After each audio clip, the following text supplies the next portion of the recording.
let's talk about the basics of how to queen charge.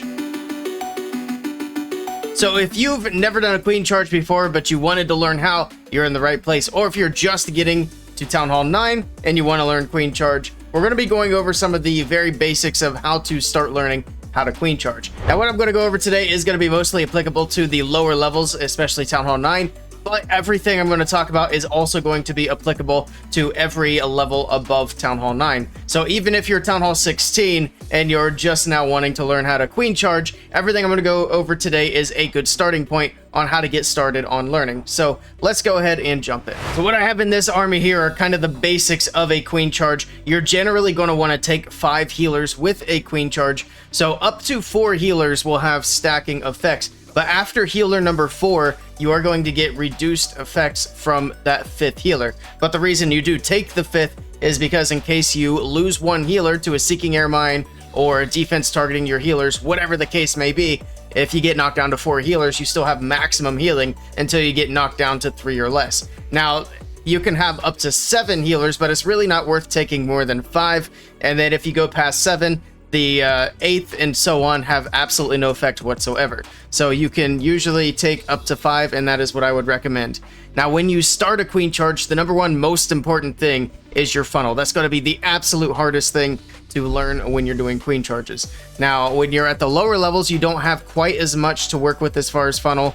What I have here for this one is I do have a wizard, I do have the baby dragon, and of course you can use the barbarian king to funnel the queen as well. And then I will also offer a word of caution. If you use ground troops to funnel your queen, you have to be careful, because if the ground troops are close to your queen when you put in the healers, or if they just move too close to your queen, the healers might swap away from your queen to whatever other ground troops are around, and you really want to avoid that. So I would say only use ground troops either if the ground troop is going to stay well away from your queen, or you've done it enough times that you've had the practice, you know how to make sure that ground troop is going to path away from your queen and stay away from your queen. Let's go ahead and start this one here. So we can see the archer tower here, the cannon here shouldn't be able to reach a wizard, and we should be able to get a nice cheap funnel there on that side. For the other side, I really like baby dragon funnels, so that's what we're going to do. So baby dragon on one side, wizard on the other side, and then we're going to charge this queen from the top side of the base. We'll drop in a couple of balloons. Always drop a couple of balloons before you drop your healers, or just one balloon. Either way, you want to make sure that there aren't any early Seeking Air Mines, because people who build bases like to trap for those queen charge entries. But here we go.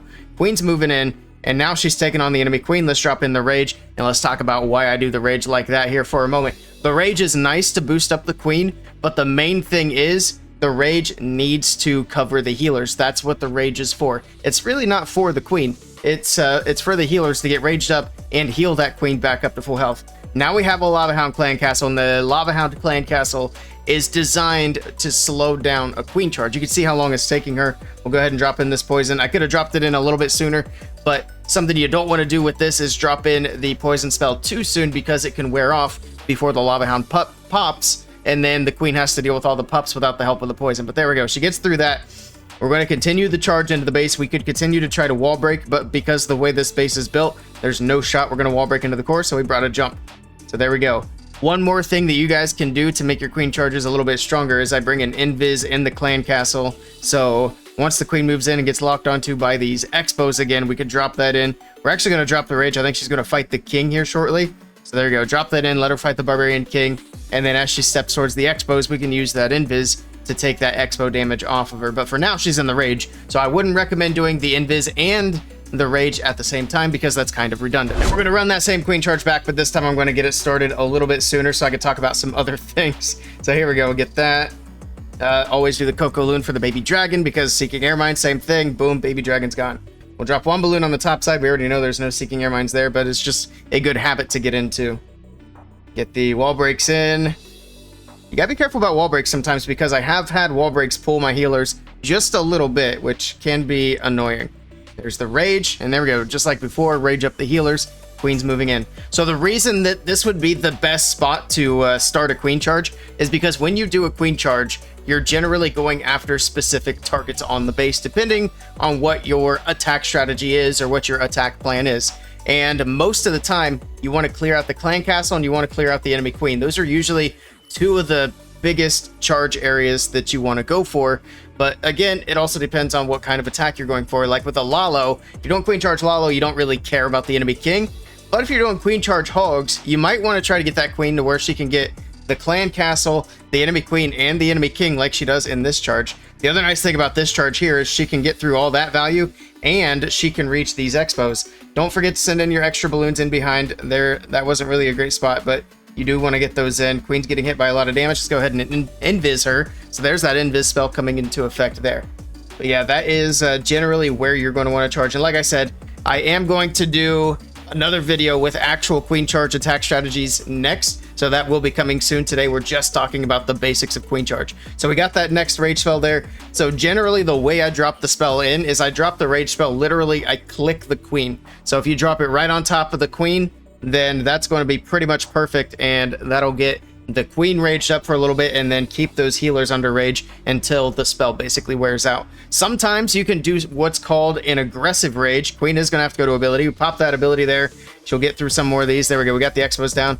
And I mean, we got pretty much everything off of this base that's going to cause any attack strategy, any headaches. We got the expos. We got the clan castle, the enemy king, the enemy queen. And we did it all with that little queen charge, and that's going to help out tremendously.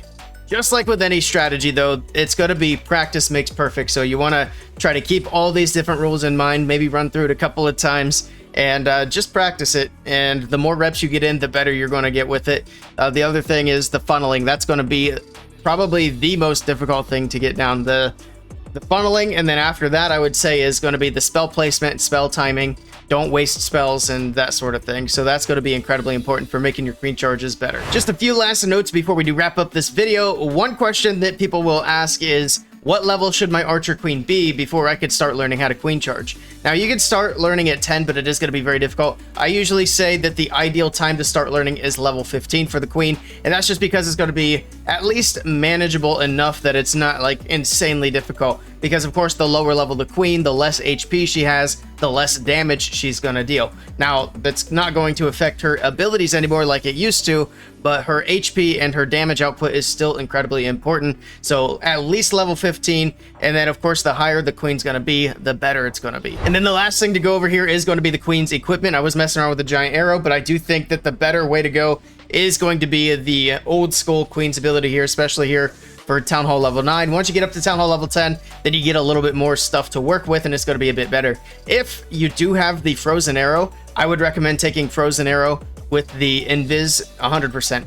If you don't have the frozen arrow, the archer puppet and the invis vial are going to be your best friend. There are some neat things that you can do with the giant arrow, but I would say that's maybe a little bit more advanced, because you can do some zap quakes if you can line up the expos and take those out of the core of the base. That would be really cool. But if you're just learning on how to do the queen charge, I'd say just stick with this and focus on learning how to do the actual queen charge before you start getting into any fancy tricks like that. If you guys ever have any questions at all about queen charge, let me know down in the comments and I will answer them. And yeah, definitely be on the lookout for the next video. We're going to go over some Town Hall 9 queen charge attack strategies in depth there, and we're going to continue this series. We'll do more how to queen charge videos at higher Town Hall levels, and then other queen charge attack strategies for higher Town Hall levels as well. That'll be a wrap for this one. Like I said, be on the lookout for more guides to come. In the meantime, if you guys want to see some awesome Town Hall 16 attacks, I recommend checking out this video right here.